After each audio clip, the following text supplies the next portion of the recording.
Hello and welcome back to another one of these Doctor Who tier list rankers.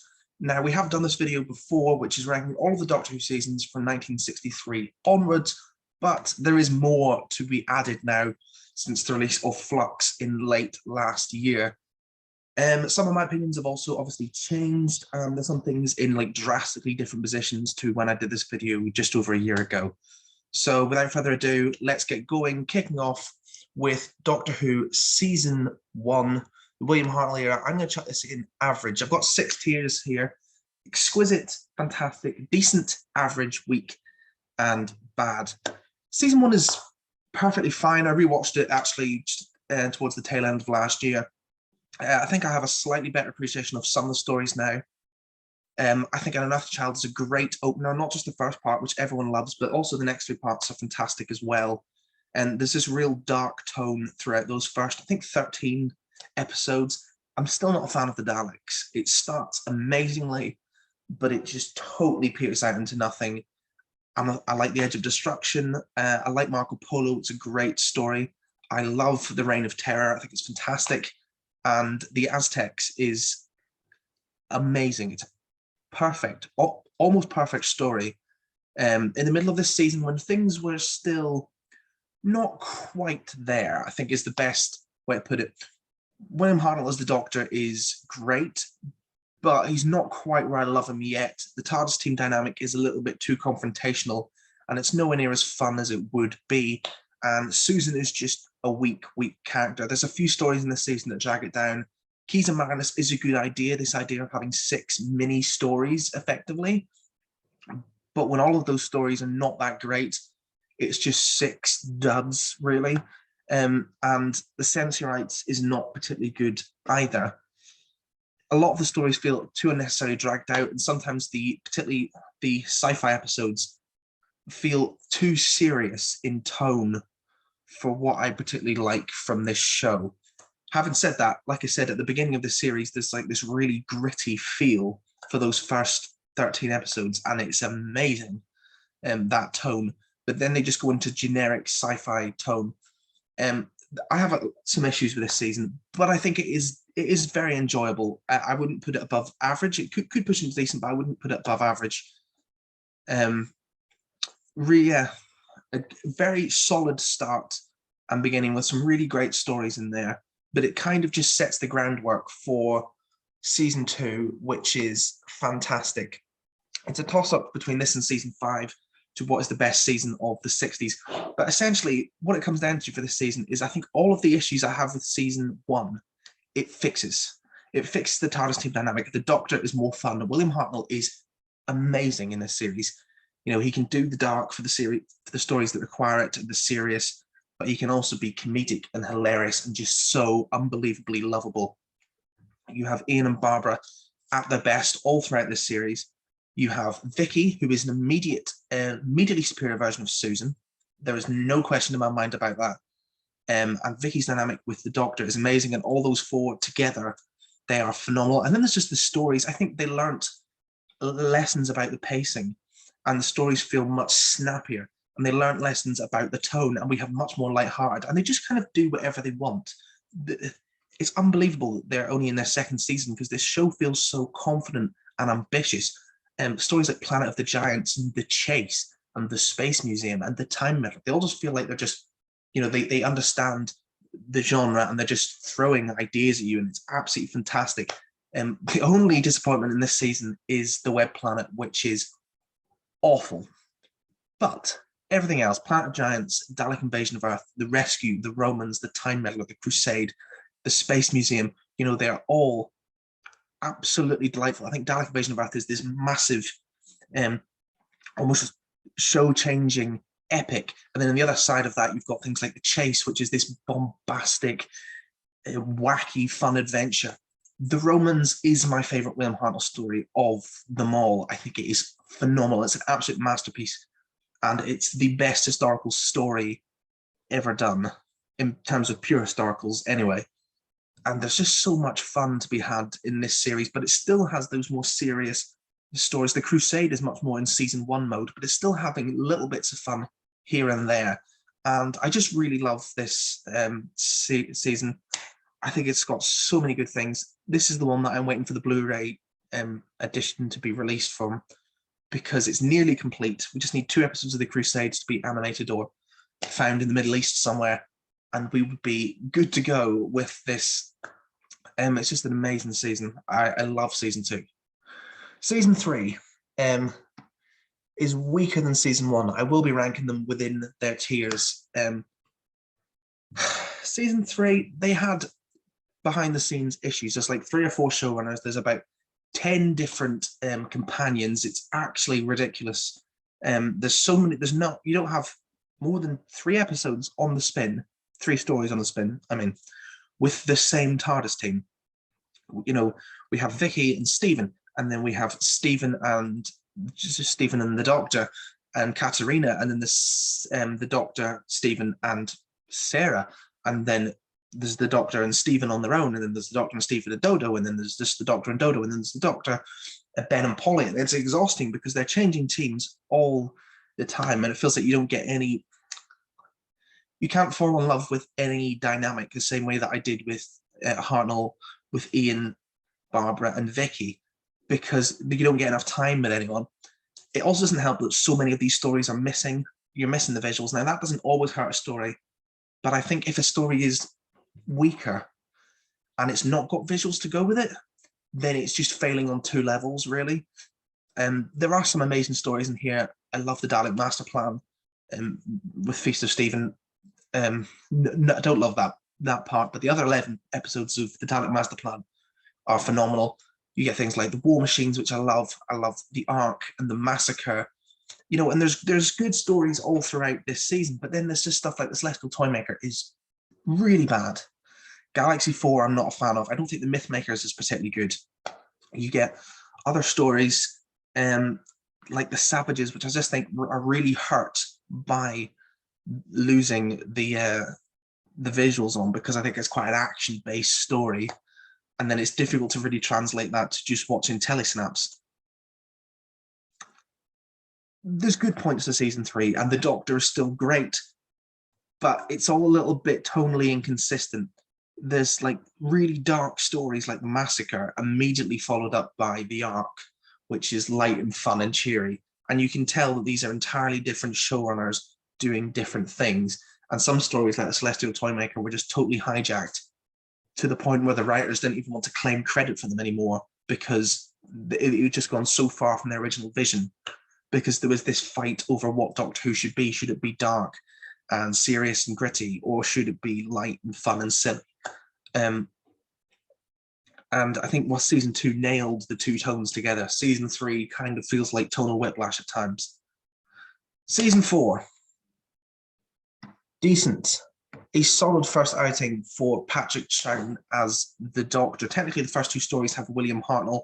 I think the 10th Planet is amazing. The Smugglers, less so, but 10th Planet is a really good end for his character. And Patrick Troughton takes a few stories to get going. Personally, I'm not as big a fan of Power of the Daleks as everyone else is. And there's the Highlanders and Underwater Menace. But when it gets into its stride, those last 4 stories, you've got the Moonbase, Macra Terror, Faceless Ones, Evil of the Daleks. 4 flipping brilliant stories, right one after another. And Troughton really hits the ground running in those stories. And then you get Jamie. And it feels like the Troughton era is just building up to it. And at the end of this season, you can see we're building up to something really fantastic. And that is season 5, probably the best season of the 60s. I don't know whether I'd put this above season 2. Probably. It's a lot more generic than season 2, so I feel bad for doing that. But then it doesn't have anything like the Web Planet, for example. Pretty much every story in this season is based into Siege, with the exception of the amazing The Enemy of the World. But they all work for the most part. There is the Wheel in Space at the end, and the Ice Warriors I'm not that big a fan of. And even Fury from the Deep, I think, is overrated, if still good. But then there's things like the Web of Fear, the Abominable Snowmen, Tomb of the Cybermen. I've already mentioned The Enemy of the World. There's just so many great stories, and Troughton and Jamie are just absolutely electric. And I really like Victoria as well. I think she adds perfectly to this dynamic. And it's a shame that in Trenton's final season, they didn't manage to really let this era go out on much of a high, because we have one of the best TARDIS teams ever in the second Doctor, Jamie and Zoe. They perfectly balance each other. They're all phenomenal. But there are 7 stories in this season. 3 of them are amazing, actual 10 out of 10 masterpieces: The Mind Robber, The Invasion, and The War Games. Everything else is rubbish.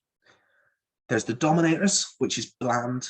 There is The Crotons, which is just guff. The Seeds of Death, which is so unbelievably overrated. And there is The Space Pirates, which is the most boring story in all of Doctor Who. And the Doctor and his companions barely do anything until about part 4. It's the only story where I could not tell you anything, literally anything about it, any memorable thing that happens in it, because I wasn't actually asleep, but I might as well have been when I was watching this, because it was so unbelievably dull. But those 3 stories, those 3 phenomenal stories, are exceptional. The Mind Robber is this wacky, weird, high concept idea that is perfectly executed on a tiny, tiny shoestring budget, might I add. The Invasion is this absolute epic, which feels like the culmination of where the Cybermen stories have been going. All of Hartnell had 5 Dalek stories. They all culminated in the Dalek master plan. This is like the Cyberman master plan. They finally get to invade Earth. We've finally arrived at where we've always been going, it feels like. And we get Unit, and it's big and it's bold. And the War Games is just the perfect send-off to this era. Yes, it's repetitive. Yes, it's 10 episodes, but it's absolutely phenomenal. And the final episode of the War Games is the perfect way to bow out. So even though this season does have some really bad stuff, and I'm not going to deny that, there is enough in this that I'm not going to put it in bad, because I can't in good conscience put anything with 3 masterpieces like the Mind Robber, Invasion, and the War Games in bad. Season 7 is the greatest season of Doctor Who. And I feel very comfortable in that assertion. This is where I began with Classic Who, so maybe I've got a little bit of bias, but Spirit from Space, The Silurians, Ambassadors of Death, and Inferno, that's as near perfect a run as television as you're ever going to get. The team behind it, Terrence Dix and Barry Letts, were given all these constraints that they didn't ask for, that they didn't want. They didn't want the Doctor to be stuck on Earth. They didn't want 7-episode stories, because they thought that meant all stories would be dragged out and unnecessarily long. And yet they made all of these restrictions work. They've got a unit formula. We've got the Brigadier, Liz Shaw, and John Pertwee. I think Inferno is one of the greatest stories of all time. Spirit from Space is amazing. The Silurians is a thoughtful, thought-provoking gem. And The Ambassadors of Death is so incredibly underrated. It's this really interesting story. And again, it's very thoughtful. There's a lot of deep themes throughout season 7. It suddenly doesn't feel like Doctor Who anymore. And not just because we're not going off to planets and fighting wacky aliens, but because it seems much more mature. There was an acceptance around this time that a lot of the audience weren't children. And I feel like they've really adapted in season 7 more than any other season. They really adapted what they were selling for that. And the result is, to me, the greatest season of the show. If you haven't seen Inferno, just watch it. It is sublime. Season 8. We could be in a toss-up between, I think I'll put it in decent above. Season 4. I'm a Pertwee era fanboy. There's no getting around it at this point. I love the Unit era. I love, these team. And Jo Grant is my favorite companion of all time. She starts off well here. There's a few stories in season 8 that are just not quite up to the same standard that was set in season 7. I don't think Terra Voltons is amazing. I think it's overrated. I think The Claws of Axos and Colony in Space are both weaker, but The Mind of Evil is fantastic, genuinely brilliant, and The Daemons is also great.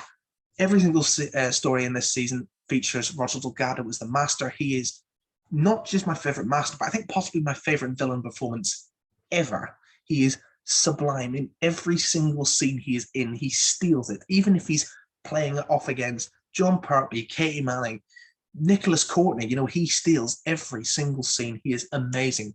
And I never feel that it gets repetitive. I know that's a common complaint about season 8 is that, oh, well, every story has the master in it. So, oh, it just feels like it's repeating itself. Well, I never really feel that because all his plans, yes, they might be occasionally a little bit wacky, but he sells them all. Roger Delgado is so good that I could watch him be in every single Doctor Who story ever and not feel like, oh, the master again.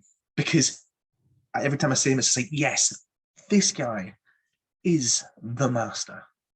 He's the best film performance ever. That's quite a claim, I know, but season 9, average probably. Probably above both these Hartnell series. The thing is, the first 3 stories in this season are great. I love Day of the Daleks. I think it's amazing. It's like this fast-paced New Who almost in terms of its pacing. Big Dalek story was almost does like the Terminator. I think it's a masterpiece. Curse of Peldon is a fantastic blend of a Shakespearean drama with a wacky sci-fi concept that is also very rich in its themes and details. And the Sea Devils is great.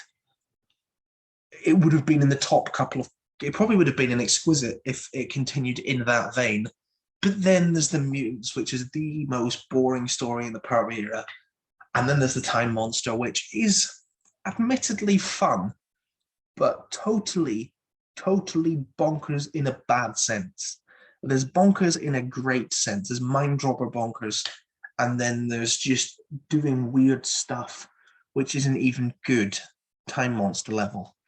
Both of those stories are very, very bad, but the rest is so good that I think average sort of just evens it out a little bit. Season 10, fantastic or exquisite? Probably exquisite. Again, this is probably my Unit era fanboy coming out, but this is the pinnacle of the Unit era. Pertwee and Joe are the best Doctor companion duo in this series. They are so good. And you've got Nicholas Courtney, and you've got the final appearance of Roger Delgado, and you've got John Levine and Richard Franklin. It's just the era for me. And it's such an incredible run of stories. There is not a dud in here. The weakest is Planet of the Daleks and Frontier in Space, that sort of 12-part story. But having said that, even that's decent. And apart from that, there's Carnival of Monsters and Green Death, which are great, and The Three Doctors, which I adore. I think it's phenomenal. Pertwee is at his best. Katie Manning is at her best. The Brigadier is at his best. Everyone is bringing the A game in season 10. And the Green Death, the ending to that, it's just like, it feels like a perfect season, really, for me. In terms of, this would be my take it to the desert islands, just to feel good. But the ending of the Green Death is so gut-wrenching. It's perfectly played by everyone. This is a really great season. I really love it. Season 11. Above season 1? Below, I would say below, probably. It's a bit of a whimper for Pertwee's era to go out on. To me, this is the greatest era of the show. Well, Tom Baker's first 3 seasons are the greatest era of the show because they had one showrunner throughout the 3 seasons. But no Doctor has a more consistent run from his beginning to his end as John Pertwee. But season 11 isn't great. The Time Warrior is amazing. It's a fantastic, fun, camp bombastic story, and Pertwee is at his best, and Sarah Jane is at her brightest. I really like Invasion of the Dinosaurs. Monster of Peladon, Planet of Spiders, and Death of the Daleks, none of them do this era justice to me. And as a consequence, it just ends in a very unsatisfying manner. I wanted something more for Pertwee's end than Planet of the Spiders, because it's such an underwhelming final story. And I feel like this era deserved more, but it almost feels like the Unit era was just being phased out by this point. And that season 10 it almost felt like it was ending. It really recontextualizes that ending of the Green Death because, John Pertwee, when he didn't really like change, and you can see that final moment in the Green Death when Joe's leaving and he walks out on his own and he drives off into the sunset. he isn't just losing Joe because he knows that his era is coming to an end. Lex and Dix are leaving. Nicholas Courtney's being phased out. Roger Delgado has just passed away. I just wish there was something more for Pertwee's final run. It's not terrible, but I really wanted more from this. Season 12, decent. I don't know if this is an unpopular opinion, but this season is actually quite overrated in my opinion. If people talk about the great stuff from the Hinchcliffe and Holmes era, I think of seasons 13 and 14. I do not think of season 12. Genesis of the Daleks is a masterpiece. Ark in Space is great. Everything else is bang average. Revenge of the Cybermen's not great. Robot, I don't think it's very quotable, very funny, very witty, but not a fantastic story. And the Sontaran Experiment is a weird little two-parter. Tom Baker, Ian Marter, and Elizabeth Sladen are phenomenal all throughout. But I don't think this is quite the season that some people make it out to be. If you want the really great stuff from the Hinchcliffe and Holmes era, then look no further than seasons 13 and 14. Brilliant. Season 13 is phenomenal. Yes, it has two weaker stories, which is why it's not even higher, because it does have the android invasion and it does have Planet of Evil, but Pyramids of Mars, Terror of the Zygons, Brain of Morbius, Seeds of Doom. You cannot say fairer than that. That is 3-4 parts and a 6th-part that are just masterpieces.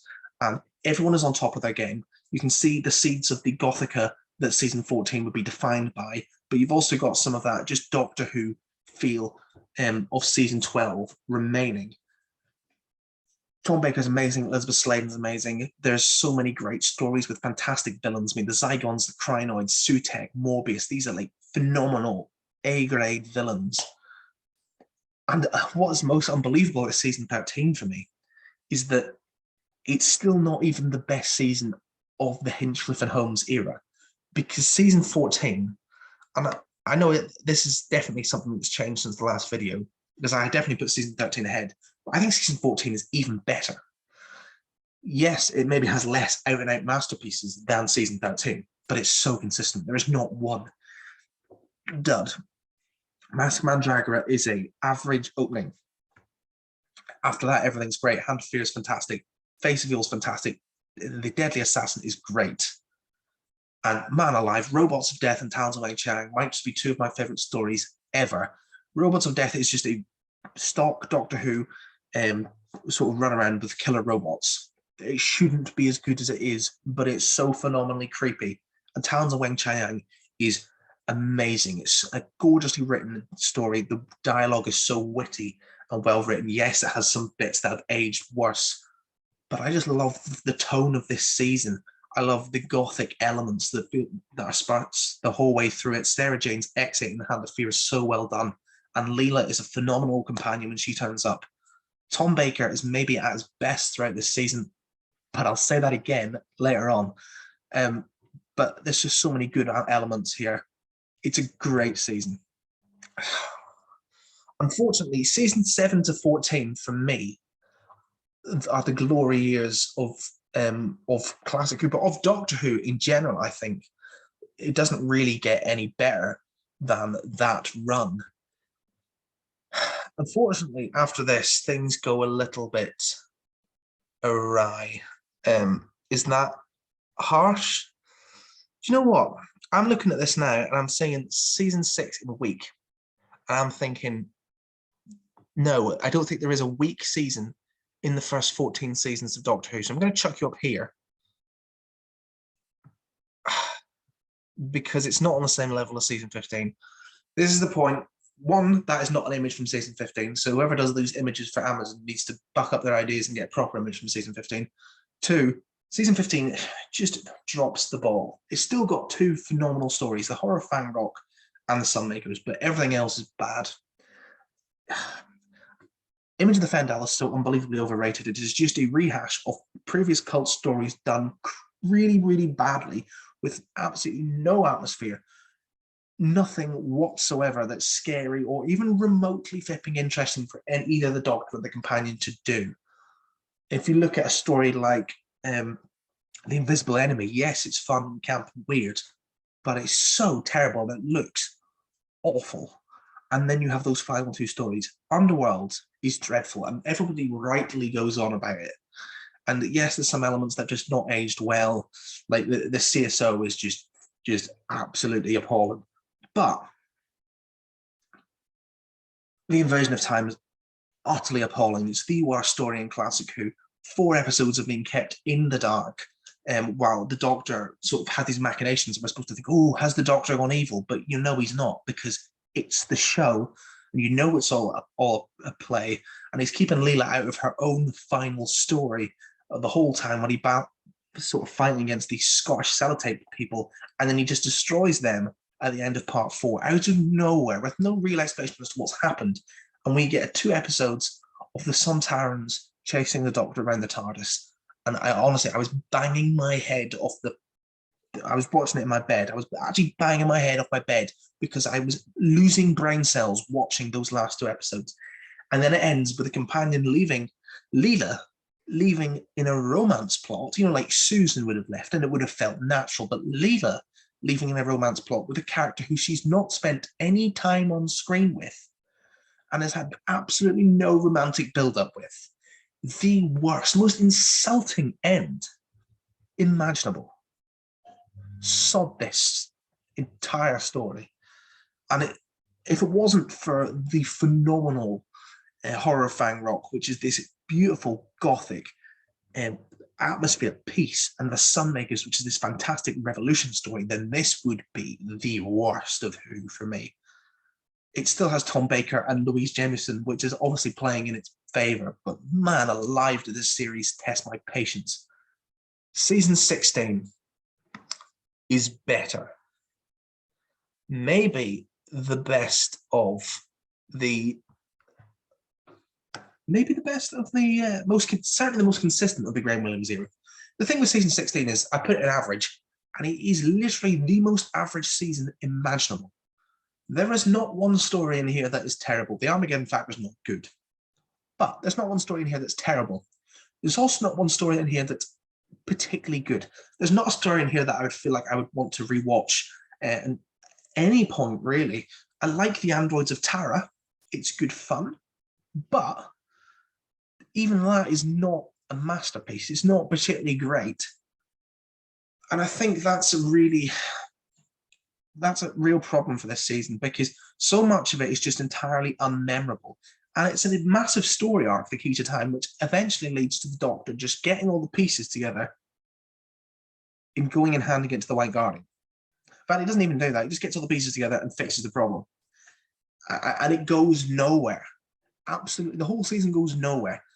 And the stories I know that people really love in this season, but to me, The Stones of Blood could be great. First 2 parts are great, and then it devolves. And The Pirate Planet, I just don't get. I know it's Douglas Adams, so people, love his dialogue, and the dialogue's great. But the characters who are not the Doctor and Romana are boring as hell in that whole story. This is the peak of the Graham Williams era's problems. A lot of the stories are set in really, really dull environments. The characters, other than the Doctor and the companion, are really poorly defined. And Tom Baker and Mary Tam are amazing, but there's so many just times where you're sitting there looking at your watch, wondering how long this story's still got to go. Because as much as it's not terrible, you're not tearing your hair out watching it, you're not feeling particularly enthused by it either. It's the most average television ever created. Season 17 does not suffer from this problem at all. Season 17 is another season that's kind of in 2 modes. It's either in this is phenomenal mode, or it's in how on earth do professional scriptwriters write this? So much of this is helped by Douglas Adams, who is an amazing writer. I think City of Death is my favorite Classic Who story of all time. Beautifully written, perfect, poetic, hilarious. And I know I said that Joe and the Third Doctor are my favorites, but Fourth Doctor and Lalla Ward's Romana are level. They are so incredibly good, perfect together on screen. So many great things in this season that I really love. I love Shada. I am counting Shada, which is probably the reason why it's in the average tier. So got Seat of Death, Shada. I don't think Destiny of the Daleks is terrible, but I actually really like Nightmare of Eden. And I know that not a lot of people do. Yes, this has Creature from the Pit, which is awful, and The Horns of Nymon, which is really, really bad, sometimes hilariously bad.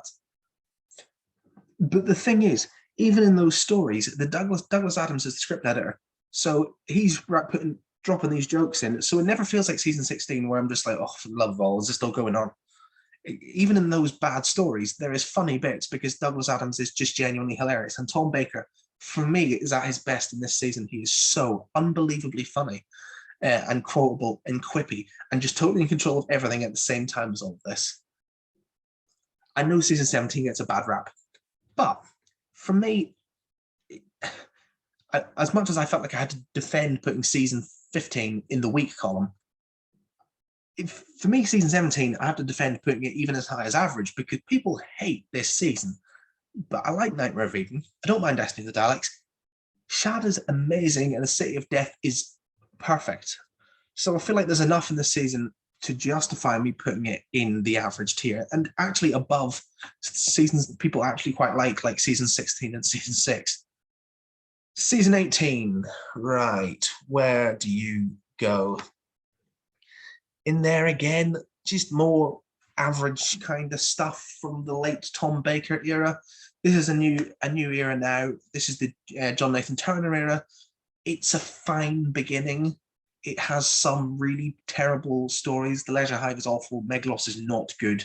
And I don't get Warriors Gates. I just don't get it. It's a confusing, not just confusing, it's just confused. Confused and convoluted story with too many crazy ideas going on from my head, at least.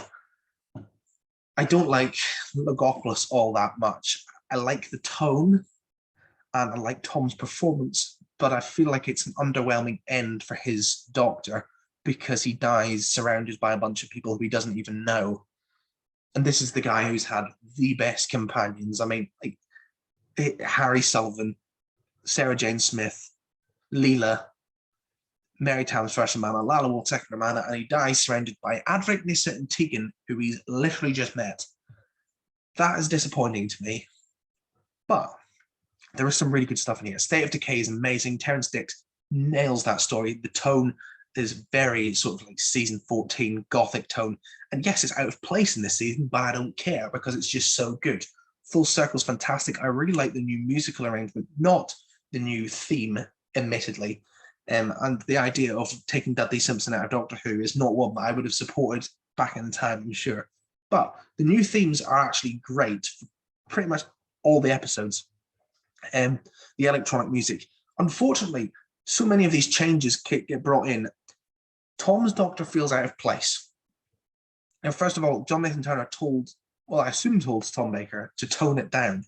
And the scripts very much are trying to rein him in. But what they do is they make the most enigmatic personality ever to grace television boring. That's not forgivable for me. You cannot make Tom Baker boring. He's Tom Baker. Romana does not get good exits. And chucking her out, even adding Adric, when you have the best Doctor companion dynamic imaginable, and you chuck Adric into the mix as like a third wheel, that was not necessary.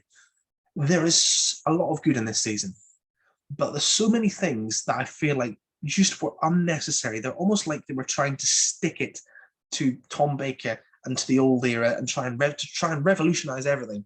But it didn't need revolutionizing. It just needed tweaking back to where it was.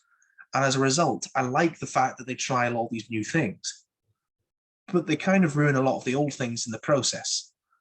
There's some really bad decision making in this season. I don't feel anything wrong with saying that. Season 19 is, for the most part, it's not the best of the JNT era, but it's the best of the JNT era until Andrew Cartmel came and saved it. Season 19 is actually really solid. There's a lot of good stuff in here. Castle Valva and Fort of Doomsday are fine, and Time Flight is obviously bad, but Earthshock is amazing. Kinder is fantastic. I love The Visitation, and I really enjoy Black Orchid. So there's a lot of good stuff in this season. Yes, this is an incredibly underdeveloped TARDIS team. Absolutely no one has anything distinct about their personality or background. The main villain of the season is wearing the face of Nissa's dead father. He's literally wearing her father's corpse, and that's never even brought up, never even referenced. That's weird to me. Yes, there's things like everyone just suddenly forgetting about Adric's death in time flight, not even really bothering to grieve, which is weird. But the fact that they actually had the guts to kill a companion in the way that they did in Earthshock, to just bang, dead, I really appreciate that, because they don't really do that enough. New Who has a thing where, well, they have two different things. Russell T Davies has pretend that a companion is going to die, prophesize a companion's death, have a cold open where the companion says, this is the story of how I died, and then they don't die. But they kind of do. They get trapped in another universe, so they lose their memory, so that version of them dies. But they never actually go the full mile and kill a companion. And Moffat just killed them and then brought back in a way, you know, some way or another. But I appreciate just the bang, he's dead, full stop, of Earthshock. And I think there's a lot of really good stuff in this season that I really enjoy. Season 20 is one of the ones that's taken the biggest hit for me. I don't know why I put this so high last time. I remember defending this quite vigorously. It might have even been in the average column. I don't know, but it does have good stuff. Snake Dance is great. From the not East Base trilogy, the Black Guardian trilogy, I really like Modern Undead. I think it's a great story, great way to bring back the Brigadier, and a lot of lovely fan service in there. And Enlightenment is high concept magic. But there's 3 other stories in the season. Again, it's one of those ones where there's 3 great stories, 3 terrible ones, so average is where it's going to end up. Terminus is boring, incredibly dull. King's Demons, that's your finale? Like, what? And Arc of Infinity is just terrible. You cannot ruin Omega. Why would you change that design? Why do we spend so much time in Amsterdam getting chased by this green-looking Rice Krispie guy? Why do we spend so much time, you know, with Omega's chicken guy? Why do we spend so much time on Gallifrey doing... What were we doing on Gallifrey all that time? The only good thing about that story is Nyssa, who is at her best. The TARDIS team is much better in this season, and I actually think Peter Davison is probably much better, but the stories are not. There are some good moments, and there's just some absolute skips. None of those stories are awful, but there is nothing good to say about Terminus or the King's Demons or Arc of Infinity. They're just kind of there. And Arc of Infinity is aggressively bad. It's like a punch in the face bad. Season 21. Week. Again, this one has sort of 2 great stories. Resurrection of the Daleks is great. Caves of Androzani is a masterpiece. And I like Warriors of the Deep. I actually like Warriors of the Deep. I think is fairly decent, if ruined by terrible production. But I mean, Planet of Fire is not good. The Awakening, I know, is loved by a lot of people, but I just don't get it. Frontios is utter rubbish. It's the worst Peter Davison story. And man alive, the Twin Dilemma. Why did you not end the series with the Caves of Androzani? It would have been a phenomenal way to bow out. Instead, you end the season with the Twin Dilemma, which actively hurt. I think Colin Baker's entire era fights against the Twin Dilemma because it paints him in such a terrible, terrible light in his first story.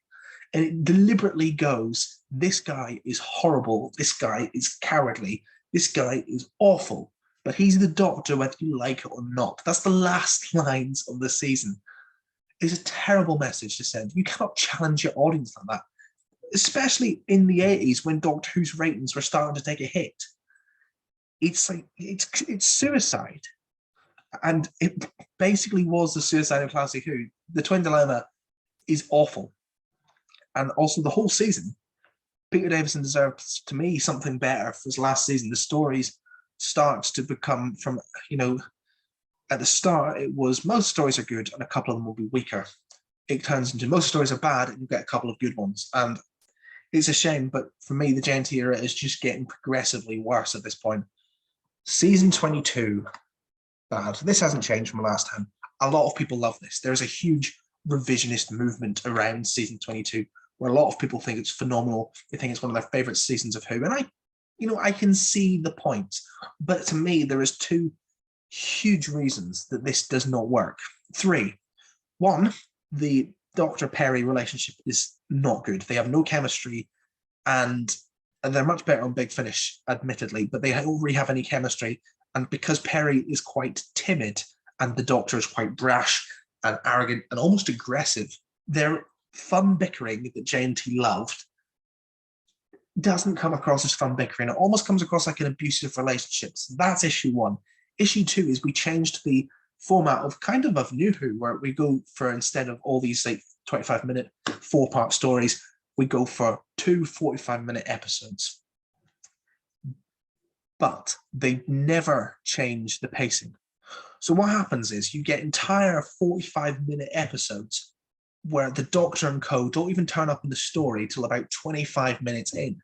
Now, if your Doctor and companion don't turn up to the story till halfway through your part one of a 6-parter, that means they missed 10 minutes out of a story that's 3 hours long. It's not a problem. But the ultimate example of this for me is Revelation of the Daleks. The Doctor and Perry literally don't even turn up in the plot for 45 minutes. They don't turn up until the cliffhanger at the end of part one. So part one is just watching a bunch of characters we don't know doing a lot of stuff we don't understand yet. And it's not interesting as a result. And then point 3 is the tone. The tone of the series is everywhere. I don't mind the idea of Doctor Who having a darker, even more gritty, more violent tone. Like, this series is really violent. But you've got to go that across the board. As a result, they don't. And you get a story like Attack of the Cybermen, which features a guy getting his hands crushed and you can see the blood coming out. And these crazy little weird fairy people. And this series is the silliest Doctor Who series and the grittiest, most violent Doctor Who series all in one. And it's not like it's in different stories. No, the same stories feature, like, the two Doctors features this weird, wacky, colourful people who eat people and are sort of running around. And it also features the Doctor, like, suffocating the guy, full on just murdering him and then making a pun. It's so confused, the whole thing. And that can almost be forgiven if the stories were good. Revelation of the Daleks ain't bad. Vengeance on Varus is actually pretty good. Attack of the Cybermen is... no, I don't get on board with that. But everything else is awful. The Two Doctors is one of the worst stories of all time. Time Lash is rubbish. Infamous rubbish. Mark of the Rani is not good. There's just so much awful stuff in this season. I see what they were going for, but you needed to change up the pacing of the episodes. You needed to make a more consistent tone. You needed to have a more likable Doctor that helped to rectify the problems of the twin dilemma. I say that, and I like Colin Baker as the Doctor, but he cannot work with Perry because of, like I just said, it comes across like an abusive relationship. And there are so many issues in this series. Even stories I think, like, oh, I'm liking this series, this story, and then out of nowhere it'll hit me with weird chicken person, or it'll hit me with, something. I think The Two Doctors is one of the worst stories of all time, and I enjoyed part one quite a lot. I remember thinking after part one, this is good. I like this. This is the best story of the season. And by part 3, I was furious and upset at what had been done. Every story derails itself. Every single one. Even Vengeance and Varus, which I really like. It's not the worst series of all time. Mainly because the Chibnall era happened. But it's really, really poor from start to finish. Season 23 is also taking a real hit. I didn't want to do this. I didn't. But I have rewatched one Colin Baker story in the last year since I did that. And that story was The Ultimate Foe, which I liked the first time I watched it. I liked The Ultimate Foe. In fact, I've got a 6th Doctor episodes ranking video, which I've got The Ultimate Foe as the best 6th Doctor story. And I rewatched it and I thought, this is absolute drivel. The first 15 minutes of it are clearly what I remembered and what coloured my entire view of the episode, because those first 15, 20 minutes are sublime. And then the rest of the first episode is And then the second episode is totally confusing off the ball. And I'm going to bring this up again in Flux, because the ultimate foe is the finale, and it totally forgets what it's supposed to do, and it answers none of the questions you want answered, and it totally goes bonkers and insane, and it doesn't satisfyingly wrap up the season. For the most part, season 23 was a real step up in terms of quality. There's no two ways about that for me. I really like The Mysterious Planet and Terror of the Vervoids. Time Lash is not good. But if your finale drops the ball this hard, there's nothing that can be done. So yes, I am apologizing on here for what I've previously said about The Ultimate Foe being a great underrated story. It's not. It's just such a disappointing end for this. And Colin Baker is so good in this season. He's fantastic. Every single story. And we get Syl back, and Perry's much better, and I really like Mel, and I really like the sequences in the courtroom. I know people really make fun of them and the big cliffhangers when it sort of zooms in on Colin's face. But there's just so much wrong with this season that I can't in good conscience put it in average, which is where I put it last time. Season 24, I've not changed my opinion on this whatsoever. It's still bad. It's still too goofy. It's still too silly. I still love Delta and the Bannerman because I'm weird like that sometimes. But Dragonfire is not good. What are the other stories? Time in the Rally's not good. And Paradise Towers is not good. The Seventh Doctor is fine.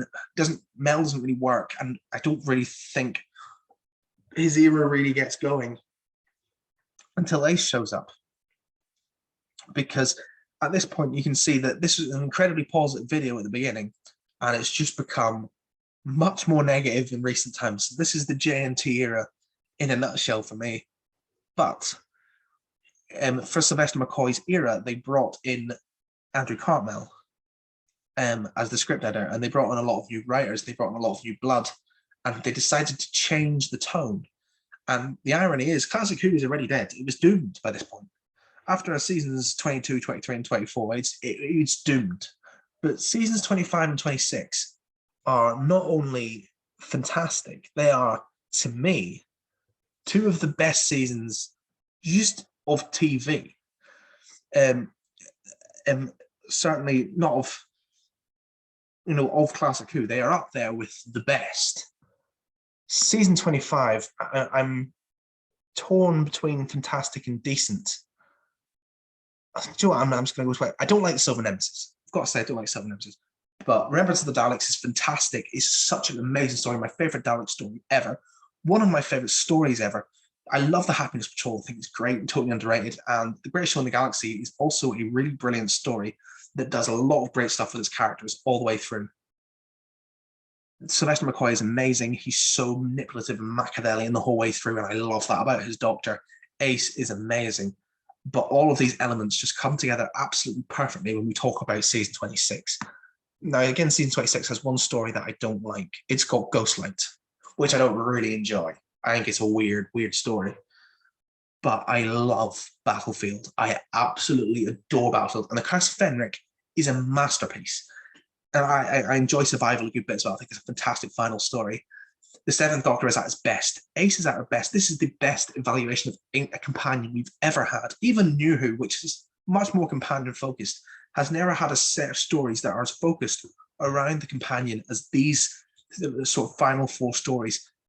And it's really great to me that even though Classic Doctor Who undoubtedly after season 14 for me takes a serious hit in quality, that it has this late game renaissance, that even though the show is doomed, it puts out all of these fantastic stories. And Sylvester McCoy is one of my favorite Doctors as a result of these two series, but specifically season 26, because I think it is such a brilliantly written season. But at the same time, I'm kind of glad that it was cancelled, because I know what they were going to do in season 27 in regards to the Cartmel master plan, and I don't like that idea. But this is a fantastic final season, and it would have been a fantastic end for Doctor Who had that been how things ended. The TV movie, weak. Probably could be an argument made that this is outright bad. but I'll just leave it in weak because Paul McGann is amazing. He is so good in this story. Everything else feels wrong.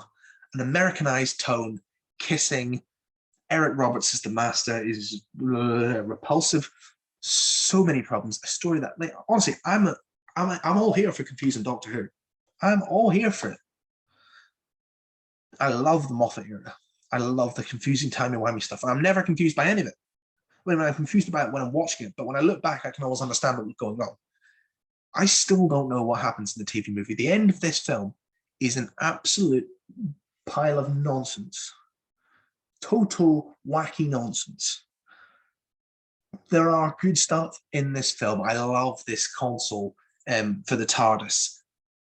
But the film just has so many problems. Like, they should not have brought back Sylvester McCoy and have him shot. They should not, under any circumstances, have started with a doctor and then have a regeneration, because how are new fans supposed to keep up with that? How are new fans supposed to? It should have been the sort of reset that Rose was.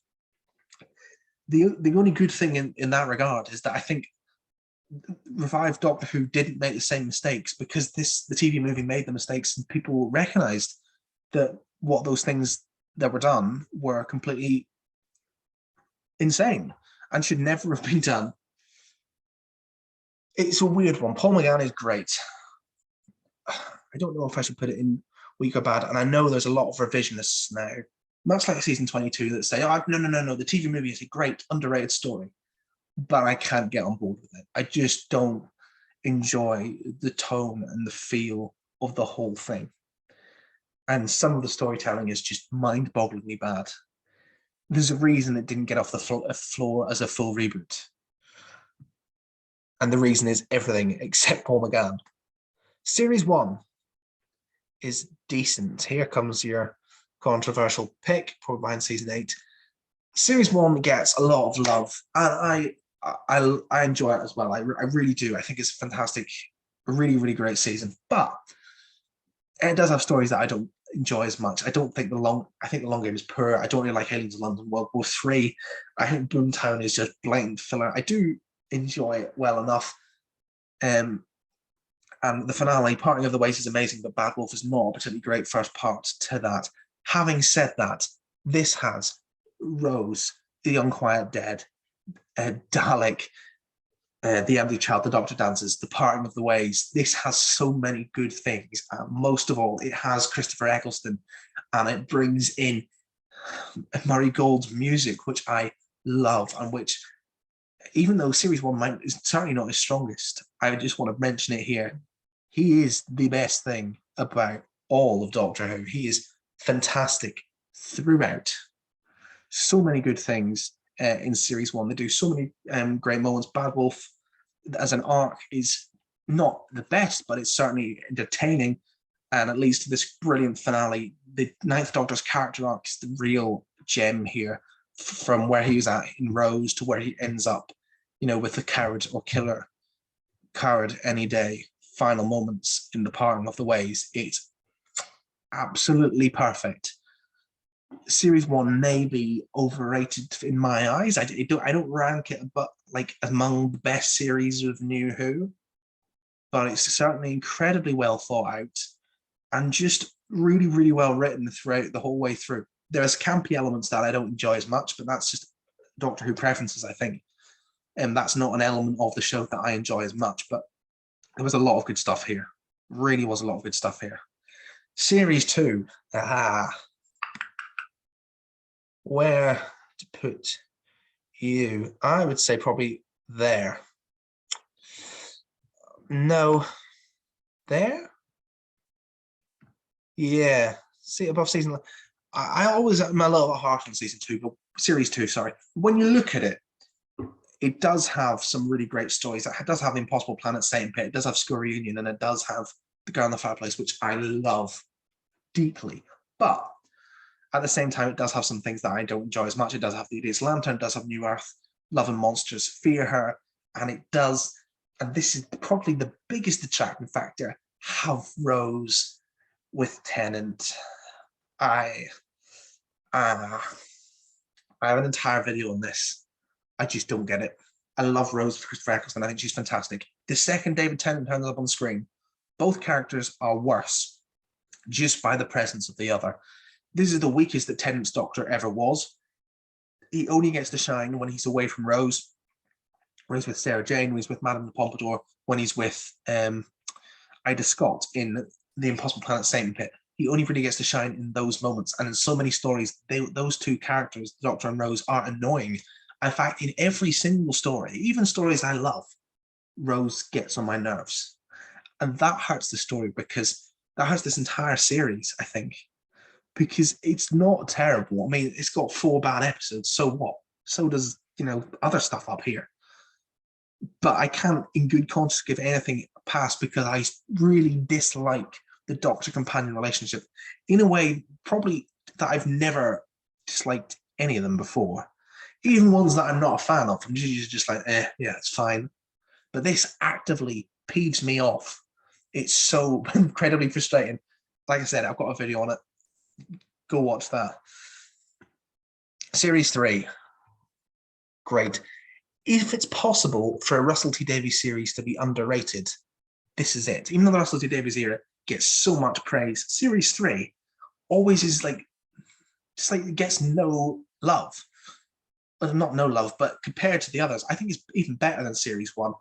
The only issue, it would be fantastic if it wasn't for this weird patch in the middle where it goes a little bit awry. There is the Dalek 2-part followed by Lazarus Experiment and 42. I actually quite like 42. But it almost feels like it drags a little bit. But the first 3 episodes, Smith and Jones, Shakespeare Code and Gridlock, are a great start. Then there's that weaker patch. But then Human Nature, Family of Blood, Blink, Utopia, Sound of Drums, Last of the Time Lords. Now, Last of the Time Lords is not great, but it's also not awful. It's not a completely terrible, drops the ball finale level thing for me. And some of those stories, Human Nature, Family of Blood is a masterpiece. Blink is phenomenal. There's so many good things. Tenant and Martha are such an improvement. Tenant is much better as the Doctor.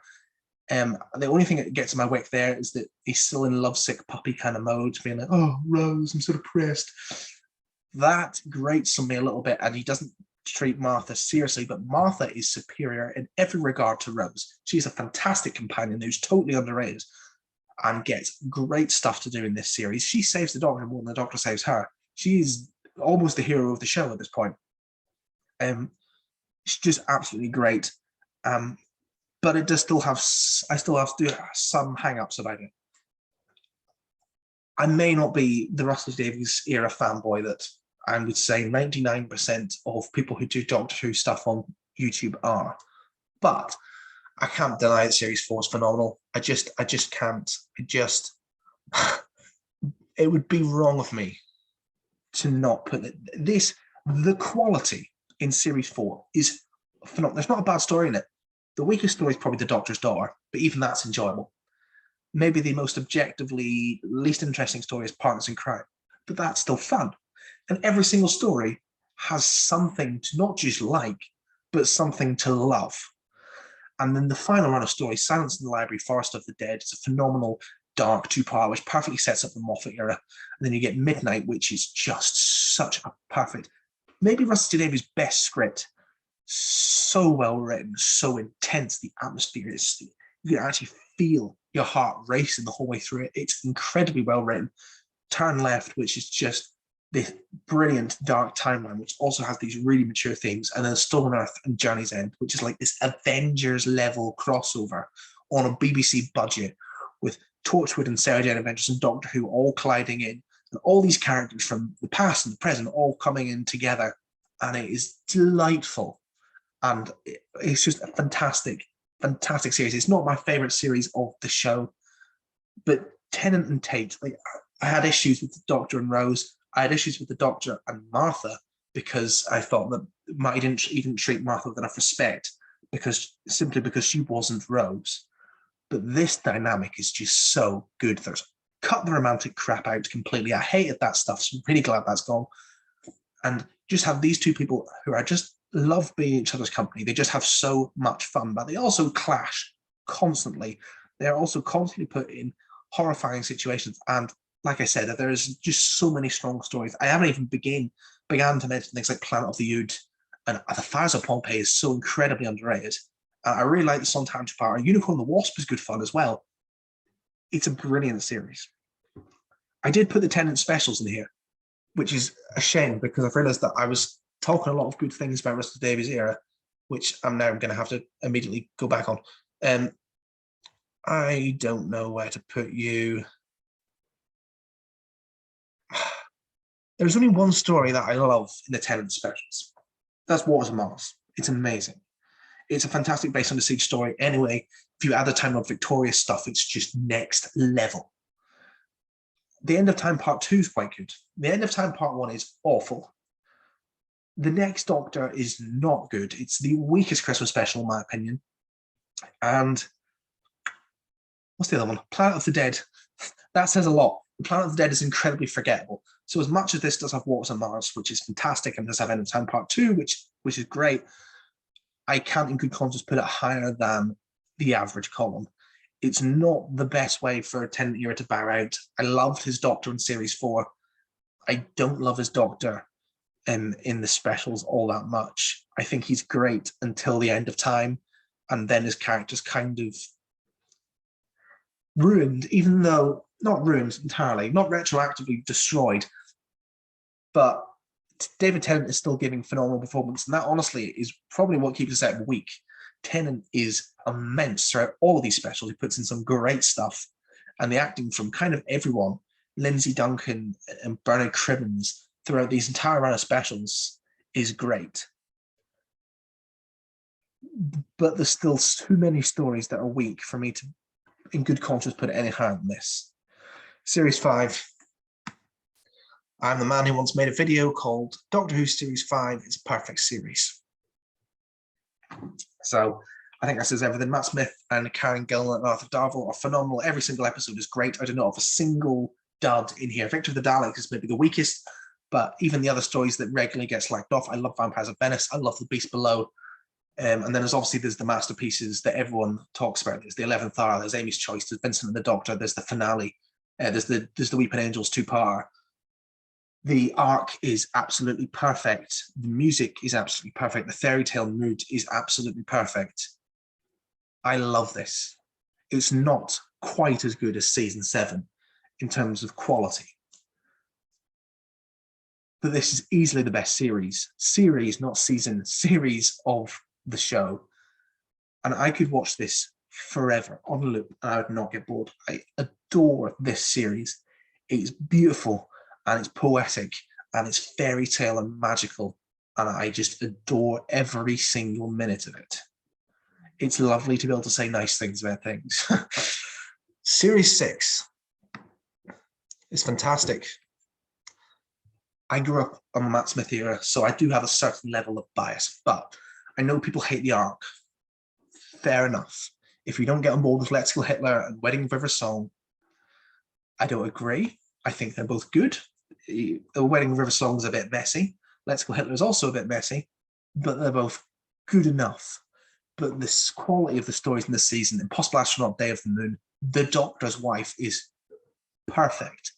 Actually perfect television. You have things like Good Man Goes to War, which is this fantastic mid-season finale.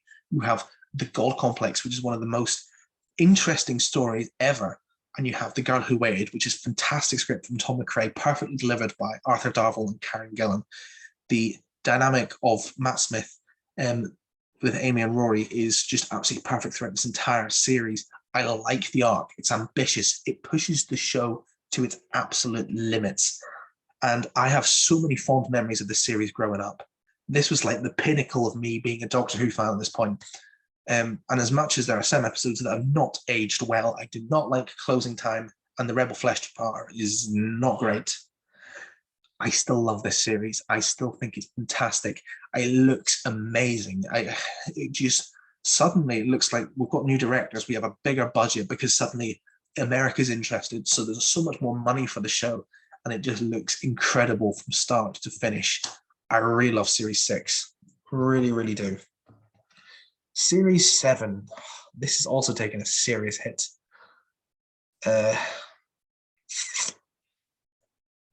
Weak? Is that harsh? Average? is average purely on the basis that Series 7A is very good. And maybe that's my own personal bias, but I really like Asylum of the Daleks. Angels Take Manhattan is a fantastic departure story. And people always bang on about the Statue of Liberty being stupid. Every Doctor Who story has something stupid. It's part of the fun and the charm. Time Called Mercy is great. I really love Dinosaurs in the Spaceship. It's such a fun story.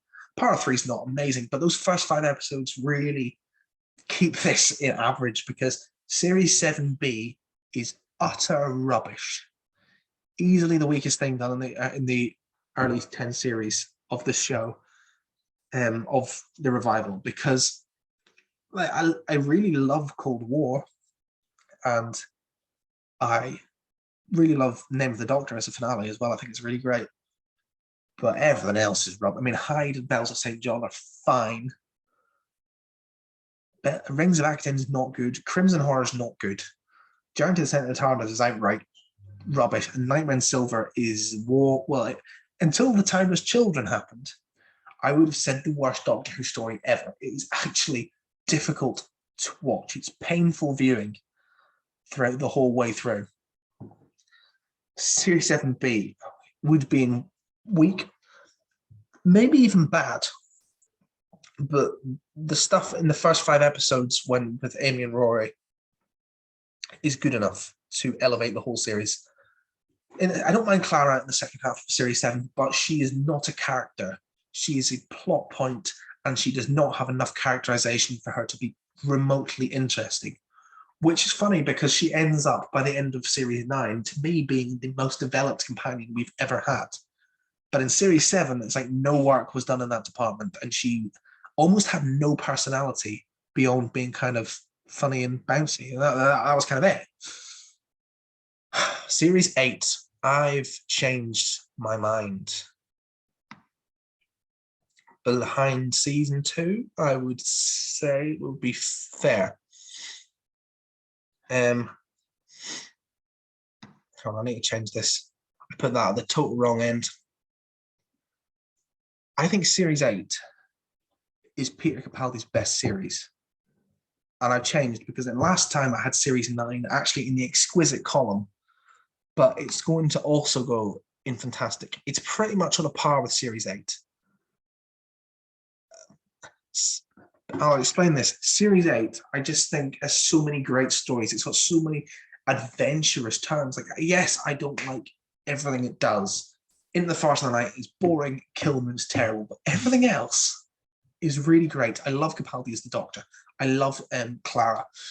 I actually really enjoy the storyline with Danny Pink. It's a really interesting way to do it. I know people say he's boring or he's but it's more interesting than just retreading the same ground we did with Mickey on Rory. This interesting work, TARDIS life balance, and the way that that's explored for Series 8, but just the stories. Man, I love Deep Breath. In the Daleks, fine. I adore Robot of Sherwood. It's such a fun, wacky adventure. Listen is this dark masterpiece. Time Heist is so much fun. The Caretaker is naff, but just enjoyable on a fun level. Stuff like Mummy and the Orient Express, Flatline. The finale is great. I don't think it totally sticks the landing. Death in Heaven is not as good as Dark Water, but Dark Water is one of the best acted pieces of Doctor Who I've ever seen. There was so much good that I've become a total Series 8 fanboy. This is not only Peter Capaldi's best, but I think it's the most underrated series of Doctor Who. I genuinely believe that. Series 9, I still love. I know I've knocked it down from the exquisite column quite substantially. There are stories that I'm not a fan of, and I've got to admit that maybe my desire to really love, maybe my love for something like Heaven Sent blinded me to the fact that so many of the two-parters in this series are not amazing. They're good. I think Magician's Apprentice, Witch of Malera is good. I think the Zygon two-parter is good, but there are problems splattered all throughout this series.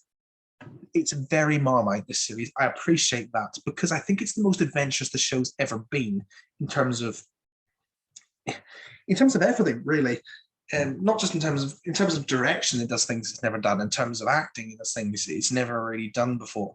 But also the new format and the fact that it just does stories that I think are very, very different. There is not a single That's your bog standard Doctor Who story. Even that one, the one that you could say that is Before the Lake Under the Flood, which is phenomenal, one of the best stories in this series. Capaldi and Coleman are amazing. There's so much good in this series that I can't put it in exquisite anymore because I'm looking at the quality in that column and I don't think it's quite as good. And actually, you know, like I said, I've become one of those people now that says that Series 8 is Peter Capaldi's best series. And I don't know when that happened because I haven't rewatched this series. I think I've just gained even more appreciation for how good Series 8 is. I was never been in the other camp. I've always loved Series 8. But I just think it's amazing. Series 10 is, I think, one of those weird ones where I think people who love Peter Capaldi's first two series, Series 8 and 9, usually put Series 10 at the bottom of the Capaldi series. They still like it, but they don't love it. And people who really didn't enjoy Capaldi's first two series, because they are quite Marmite, I'll admit that. They love Series 10. They say it's like the best. To me, as I'm one of those people who loves Peter Capaldi's first two series, I don't think Series 10 is among his best. I think it's kind of forgettable in places. I love the finale. Well Enough in Time the Dark Falls is exceptional. It's the best finale in the show, one of the great stories of all time. It's got things like the pilot, Extremis, so many good things. There's just a few issues. There's just a few problems. The Monk trilogy doesn't pan out very well, and there's quite a number of stories. I've got to be honest, things like Knock Knock, like Permanent at the Underworld, Empress of Mars, Eaters of Light, where I think they're enjoyable, but they're not really memorable. Bill as a companion is enjoyable, but I don't find myself as attached to her as I did to Amy and Donna and Clara. But Peter Capaldi is amazing in this series. The show has never looked better. The music is fantastic all the way through. The score is exceptional. And it's a really good end for the Moffat era, especially with Well Enough in Time and the Doctor Falls at the end. I hate doing these videos in chronological order because eventually I have to come to the Whittaker era at the end, and then I feel really negative because I have to complain. I don't have to complain, obviously, but I'm going to. Series 11 is bad, but it's not as bad as season 24 or season 22. I appreciate what Chris Chibnall tried to do in Series 11. I do. I've got to say, I look at his vision, and on paper, I'm on board. The blank slate, the no recurring monsters, the much more traditional approach to storytelling, toning in who the Doctor is, and not making the Doctor a godlike figure in any remote way, just making her a traveller. And I really am on board with that. But the characters are so unbelievably underdeveloped. The Doctor is so unbelievably underdeveloped. The stories, despite having a slightly longer runtime, all feel rushed in the third act. And so many of the stories just don't work. I love Demons of the Punjab. It's phenomenal. Way better than anything in seasons 24 or 22. Easily. Rose is good. It Takes Away is good. Kablam's fine. Woman Who Fell to Earth is not great. The Ghost Monument's boring. And then there's just some stuff. I think The Witchfinders is really poor. The Battle of Ranscraft College is a dreadful finale. And then you get things like the Saranga Conundrum and Around It in the UK, which are just not good pieces of television. Everything is shot in the dullest way possible. We have really lovely looking cameras, but the direction is just not interesting to me. In fact, in some episodes, like Around It in the UK, I don't understand. Why do we never have a tracking shot with the spiders from the spider's point of view? Why does everything look so bland? There are so many issues with this series. I think that all the characters, all the companions, it's too big a team. We were able to get away with this in the 60s. You're able to get away with this if you introduce them all slowly. You're able to get away in the 60s because, you had more time. But there's not enough time. We have 10, 50-minute episodes, and Yaz doesn't get anything to do throughout the entire series outside of Demons of the Punjab. And I think the Doctor's written kind of at her worst here. Jodie Whittaker is not quite working for me yet, and Chris Chibnall is the weakest writer for the 13th Doctor, which is ironic in many ways because it's his Doctor, but I actually prefer Jodie Whittaker being which is written by other people because he's much less irritating. Series 12, this is something I didn't do last time, but I'm definitely making a conscious effort to do it this time, is not in the bad column. It's in weak. Yay! Progress. Series 12. Switch them around. Is not enjoyable. It is actually objectively bad, I think. But at least it tried to do something. At least the characters are more interesting. At least there was directors who I felt were really putting their A game into making these stories look visually interesting. At least Haunting of Vita Diodati, I think, is fantastic. I love it, and it's the only episode that I've gone back 3 or 4 times now and rewatched it because I love it. I think it's amazing. The stories, I think Spyfall Part 1 is fantastic. Unfortunately, Spyfall Part 2 is dreadful, but Spyfall Part 1 is fantastic. There is the things in the Chibnall era that I like. Haunting, Spyfall Part 1. I actually quite like Praxeus. Nikola Tesla's Night of Terror. But there's also the worst possible stuff imaginable that Chibnall's done. Is all in here. Spyfall Part 2 is a dreadful throwing away of its premise. All of the problems with Chibnall's writing is exemplified in that story. Just chucking stuff at the screen. Historical locations, historical characters, not historical locations, loads of locations, historical characters, monsters from the past, fan service, random writing, the Doctor's dodging reality, everything being thrown at the screen.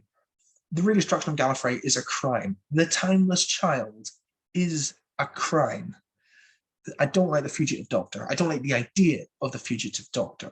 She's played well by Jo Martin, but I don't like the idea of the Fugitive Doctor at all. And then stories like Can You Hear Me, I feel like they had the potential to be great. But then at the end, they pace it well. They have ideas throughout. They're not going to be masterpieces, but they have ideas for a solid story. And then Can You Hear Me is basically the Doctor goes up against gods, who she defeats in about 4 seconds with a wave of the sonic. And all the problems with Chibnall's era I have.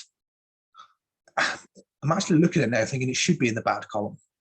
But I do think Haunting of Vita Diodati is that good. And I do love Nikola Tesla's Night of Terror and Spyfall Part 1. And I do like Praxeus. And I actually like Ascension of the Cybermen.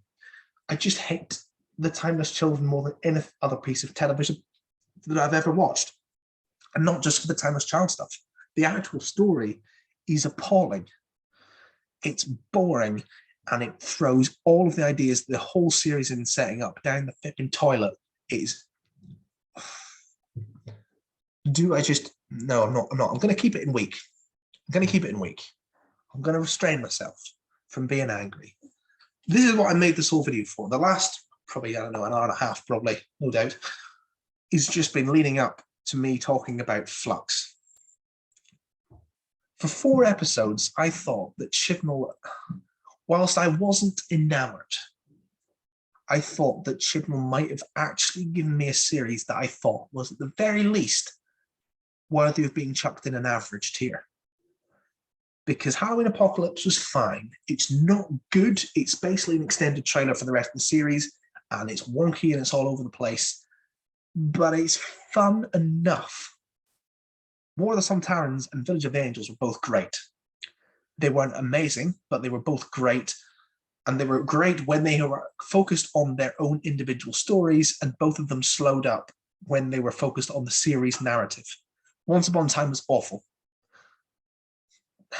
But we were still heading in the right direction. I could see what was being done. I understood the process of thinking. The 13th Doctor was working better for me. Dan was working better for me. Yaz was working better for me. I mean, Dan was working better than Ryan and Graham. And then the last 2 episodes happened. And all I can say now is that I can comfortably, without any hesitation, say that this is the worst series of Doctor Who.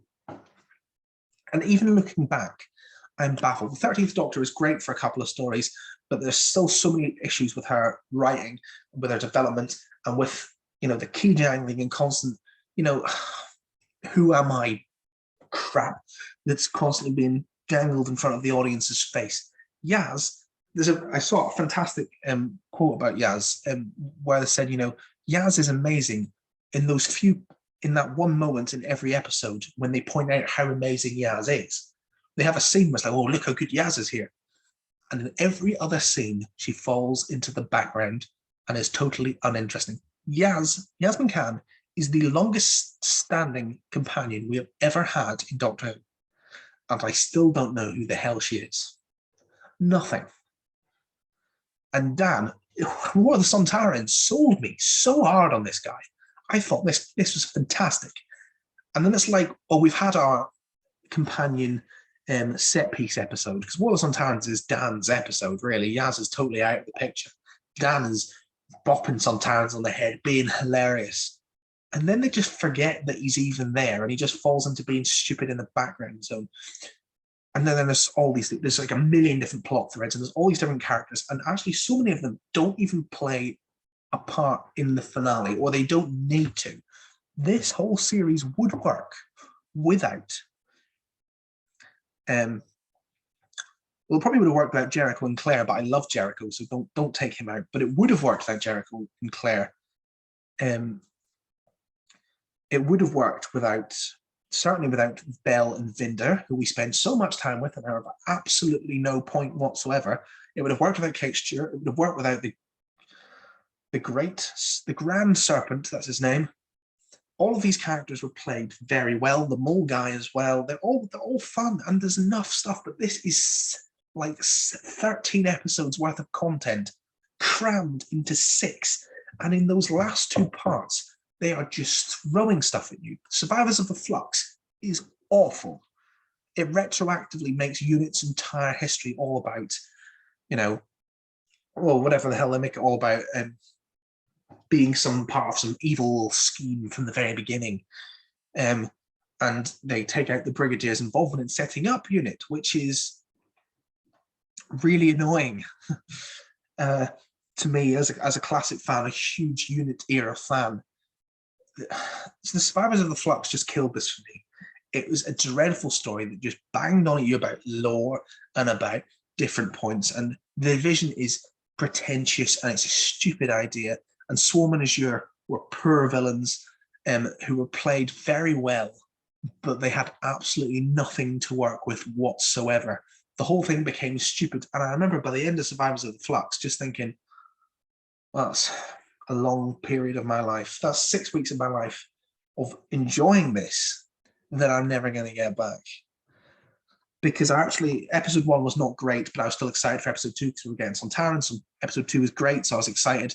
Episode 3 wasn't good, but again, I was excited because we had Weeping Angels coming up next. And after Weeping Angels episode, I was excited because we got our next time trailer and Kate Stewart in it. And then episode 5 just killed this.